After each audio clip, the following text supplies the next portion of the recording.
مادرم عزیزم جانم برات میدهم، عزیزم بمیرم فدای نام تو هم، همیشه غمگینم نبینم یا دل من.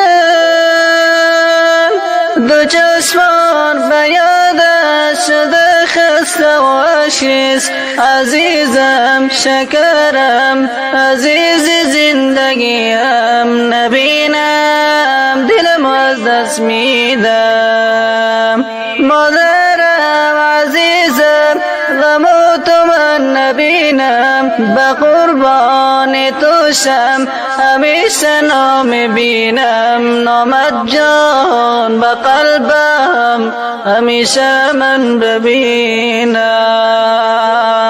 مسافر شدم من که افسوس افسوس افسوس، به ایران غمگینم نبینم تا بمیرم، همیشه همیشه به یادت قلب خسته،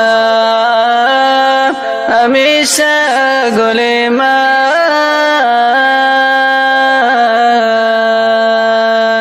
از عشقت شدم من غم و غصه نگارم، مادرم بمیرم برای جان فداام، مادرم جان من به عشق تو فدا شم. خدایا تقدیرم شده تا که سافرم، الهی رحم کن ندارم صبر میرم، نمیشه هر قدری کنم آرام دلم. به همه بگو بغیر تو میمیرم میمیرم میمیرم،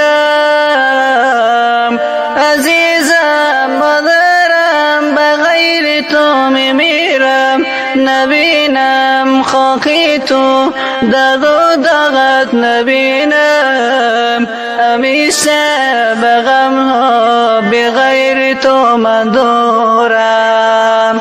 گلی من بستانم خزانم نباشی، خزانم تو باشی بهارم، به همه دلم بس دلم زد بغیر تو.